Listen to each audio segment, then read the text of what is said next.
शंकराचार्य असली नकली हिंदू के नाम पर धर्म युद्ध लड़ने सड़क पर उतर आए हैं। शंखनाद के साथ वाराणसी से यात्रा की शुरुआत हुई है। शंकराचार्य की दो मांगे थी, गौ माता को राज्य माता का दर्जा और गौकशी पर पूर्ण प्रतिबंध, और ऐसा ना होने की सूरत में योगी आदित्यनाथ को नकली हिंदू घोषित करने की चेतावनी दी थी। तो अब 40 दिनों बाद अपने कहे अनुसार अपमान का बदला लेने शंकराचार्य अपने समर्थकों के साथ लखनऊ की यात्रा पर निकल चुके हैं। तो क्या एक बार फिर आंदोलन का जवाब प्रशासनिक सख्ती से दिया जाएगा?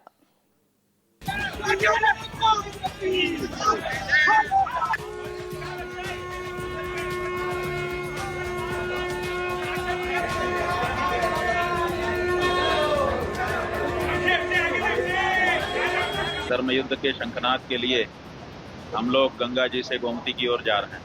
लखनऊ गोमती नदी के किनारे बसा हुआ है, गाय वाली नदी के किनारे बसा हुआ है, और उस नदी के किनारे जो सत्ताधीश बैठे हुए हैं वो गाय वाले नहीं बन पा रहे हैं। तो इसलिए उनको इस बात का स्मरण कराने के लिए हम आज गंगा जी से चल करके गोमती की ओर प्रस्थान कर रहे हैं। शंकराचार्य ने किया शंखनाद, धर्म युद्ध पर क्या बढ़ेगा विवाद। सनातन संस्कृति और देश के इतिहास में शायद ये पहली बार होगा कि सनातन के सर्वोच्च पद पर आसीन शंकराचार्य को सड़क पर धर्म की रक्षा के लिए उतरना पड़ा। शंकराचार्य उसी सरकार के खिलाफ धर्म युद्ध यात्रा निकाल रहे हैं जो खुद को सनातन के सबसे बड़ी रक्षक बताती है। शंकराचार्य अविमुक्तेश्वरानंद ने अब की बार गौरक्षा को लेकर सरकार के खिलाफ धर्म युद्ध का शंखनाद किया। काशी से लखनऊ तक धर्म युद्ध की यात्रा शुरू कर दी। वाराणसी से शंकराचार्य महाराज जी शंखनाद करके लखनऊ के लिए निकल चुके हैं। हम आपको तस्वीर के माध्यम से दिखाते हैं कि शंकराचार्य महाराज जी 11 मार्च को गौ रक्षा जो है कि पीठ के तरफ से जो है गाय को राज्य माता का दर्जा देने के लिए वो लखनऊ जाने का सभी सनातनियों को आह्वान किए थे। और आप देखिए कि तस्वीर के माध्यम से जो है कि आप देख रहे हैं कि शंकराचार्य महाराज निकल चुके हैं अपने पालकी से, और सबसे पहले वो यहाँ से चिंतामणि गणेश भगवान जाएंगे और फिर वाराणसी के संकट मोचन जाएंगे, और वहां जाने के बाद हनुमान जी से कामना करके फिर लखनऊ के लिए अन्य जिलों में जैसे कि जौनपुर, सुल्तानपुर, उन्नाव होते हुए छोटी छोटी सभाओं को करते हुए शंकराचार्य महाराज जो है कि लखनऊ के लिए रवाना होंगे और वहां जाके गाय के लिए सभा करेंगे ताकि योगी सरकार के द्वारा उस गाय को राज्य माता घोषित किया जा सके। फिलहाल आप देख रहे हैं कि किस तरीके से यहाँ हलचल काफी तेज है। पुलिस प्रशासन की भी फोर्स लगी हुई है ताकि इनको सुरक्षा में किसी तरीके की कोई दिक्कत ना हो। तो आप देख रहे हैं कि किस तरीके से शंकराचार्य महाराज जो है शंखनाद करते हुए गाय पीठ की रक्षा के लिए लखनऊ के लिए निकल चुके हैं। शंकराचार्य अविमुक्तेश्वरानंद शिष्यों के साथ अपने मठ से पालकी पर सवार होकर 300 मीटर दूर चिंतामणि गणेश मंदिर पहुंचे, जहां 11 बटुकों ने उनका स्वागत किया। इसके बाद पूजा अर्चना करके संकट मोचन मंदिर पहुंचे, जहां उन्होंने हनुमान चालीसा का पाठ किया और अपने संकल्प को दोहराया। हमारे हनुमान जी महाराज हैं, वो भी बहुत बड़े गौरक्षक हैं। आनंद रामायण में कथा आई है कि जब वो महिरावण को मारने के लिए गए थे तो वहाँ पर उन्होंने बहुत सारी गायों को बंदी बना करके रखा था बलि देने के लिए। तो हनुमान जी ने महिरावण को मार करके गौओं को मुक्त कराया था, और बाद में उन गौओं को ला करके उन्होंने भक्तों को बांट दिया था, दान में दे दिया था। तो ऐसे हमारे हनुमान जी महाराज जो गौरक्षक हैं, गोष्ठ पालक के रूप में उनकी प्रशस्ति है। आज हम लोगों ने उनके सामने आकर के गौ माता की रक्षा के लिए, उनका संकट हर लेने के लिए प्रार्थना की है। शंकराचार्य अविमुक्तेश्वरानंद की धर्म युद्ध यात्रा हर हर महादेव के जयकारों और शंखनाद से शुरू होकर लखनऊ के लिए निकली। शंकराचार्य ने 30 जनवरी को योगी सरकार को 40 दिन का अल्टीमेटम दिया था। कहा था कि गाय को राष्ट्रमाता घोषित करें वरना आंदोलन करेंगे, लेकिन सरकार की तरफ से जवाब नहीं मिलने पर शंकराचार्य ने मोर्चा खोल दिया। ये दुख की बात है कि हमारे ही देश में, हमारे ही वोट से बनी हमारी ही सरकारों के सामने हमको अपनी ही माता गौ माता को बचाने के लिए आंदोलन करना पड़ता है, और यहाँ तक कि धर्म युद्ध की घोषणा करनी पड़ती है। इससे ज्यादा किसी देश के नागरिक के लिए दुर्भाग्यपूर्ण अवसर नहीं हो सकता कि अपने ही देश में अपनी ही सरकारों के सामने उसको अपनी माता को बचाने के लिए धर्म युद्ध का आह्वान करना पड़ता है। शंकराचार्य अविमुक्तेश्वरानंद लगातार गौरक्षा का मुद्दा उठा रहे हैं। प्रयागराज माघ मेले में धरने के दौरान भी उन्होंने आरोप लगाया था कि उन्हें इसी मुद्दे को लेकर निशाना बनाया गया। लेकिन अब शंकराचार्य पूरी तरह टकराने के मूड में नजर आ रहे हैं। कहा कि लखनऊ में पता चलेगा कि कौन उनके साथ है और कौन नहीं। ये वहीं पर पता चलेगा, शंखनाद जब होगा तो पता चल जाएगा कि कौन हमारे साथ है कौन नहीं है। जो आएगा स्वागत है, जो नहीं आएगा उसको विरोध है। आज की तारीख में हमारा कोई समर्थक नहीं, कोई विरोधी नहीं, लेकिन जिस समय गौ माता के लिए, उनकी रक्षा के लिए धर्म युद्ध का शंखनाद होगा, उस समय तक लोगों को अपना अपना छोर चुन लेना पड़ेगा। शंकराचार्य ने आंदोलन को गौ प्रतिष्ठा धर्म युद्ध सभा का नाम दिया। इस दौरान लोगों को पोस्टर बांटे गए जिनमें लिखा गया कि जिंदा हिंदू लखनऊ चलें। शंकराचार्य की यात्रा जौनपुर, सुल्तानपुर, अमेठी, रायबरेली, उन्नाव, हरदोई, सीतापुर होते हुए 11 मार्च को लखनऊ पहुंचेगी। जौनपुर, सुल्तानपुर, रायबरेली, उन्नाव, नईमिषारण्य होते हुए 11 तारीख को लखनऊ पहुंचेंगे और वहां पर मध्याह्न 11 मार्च को मध्याह्न में 2:15 पर गोमय गणेश का पूजन करके गौ प्रतिष्ठा ध्वज लहराएंगे और उसी ध्वज के नीचे धर्म युद्ध का शंखनाद होगा। शंकराचार्य अविमुक्तेश्वरानंद के साथ 20 गाड़ियों का काफिला और 500 से ज्यादा श्रद्धालु इस यात्रा में शामिल हैं। शंकराचार्य के मुताबिक उन्होंने प्रशासन से लखनऊ में सभा की इजाजत मांगी है। हालांकि अभी तक प्रशासन से इजाजत नहीं मिली। दरअसल बीती 30 जनवरी को शंकराचार्य स्वामी अविमुक्तेश्वरानंद ने सरकार को अल्टीमेटम देते हुए कहा था कि वो गौ माता को राष्ट्रमाता घोषित करें, नहीं तो आंदोलन होगा। आज बनारस यात्रा के शुभारंभ के मौके पर शंकराचार्य ने यह भी कहा कि आज धर्मयुद्ध के लिए निकलना पड़ रहा है। अपने ही वोट से चुनी हुई सरकार के सामने गौ माता को बचाने के लिए आंदोलन करना पड़ रहा है। ये बयान देकर शंकराचार्य ने उत्तर प्रदेश में एक नई और बड़ी सियासी लकीर खींचने की कोशिश भी की है। तो क्या ये माना जाए कि ये शंकराचार्य की सरकार को सीधी चुनौती है?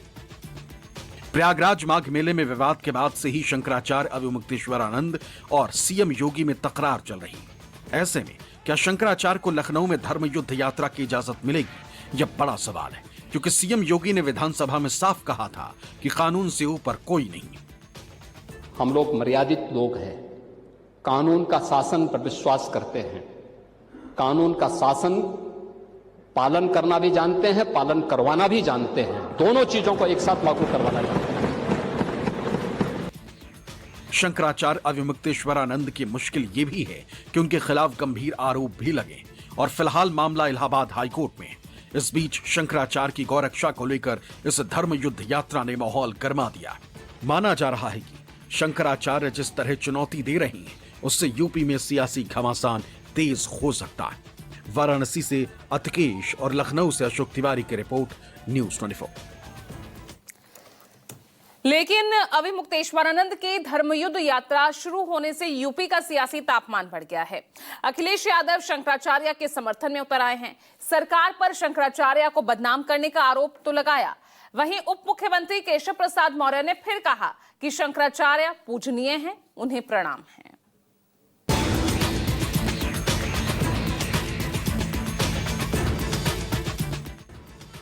शंकराचार्य के धर्म युद्ध यात्रा जैसे जैसे लखनऊ की तरफ बढ़ रही, यूपी का सियासी पारा चढ़ रहा है। अखिलेश यादव ने शंकराचार्य अविमुक्तेश्वरानंद की धर्म युद्ध यात्रा का समर्थन किया, तो वहीं बीजेपी पर सनातन को बदनाम करने का आरोप लगाया। पूजनीय शंकराचार्य जी के साथ साथ शंकराचार्य विचार भी हैं और गाय की सेवा हो, ये हम सब चाहते हैं। लेकिन जिस तरीके से उन्हें बदनाम करने के आरोप लगाए हैं, पूजनीय शंकराचार्य जी के साथ साथ सनातन को ये बदनाम करना चाहते हैं। सोचिए, भारतीय जनता पार्टी सनातन को बदनाम कर रही है और शंकराचार्य जी हमारी संस्था है सनातन की, उसी को अपमानित कर रहे हैं लोग झूठे मुकदमे लगवा करके। शंकराचार्य के अपमान के मुद्दे पर समाजवादी पार्टी समेत पूरा विपक्ष पहले से ही आक्रामक रहा है, जिससे सरकार भी बैकफुट पर नजर आई थी। यहां तक कि सरकार भी बटी नजर आई थी। हालांकि डिप्टी सीएम केशव प्रसाद मौर्य और ब्रजेश पाठक ने डैमेज कंट्रोल करने की कोशिश की थी।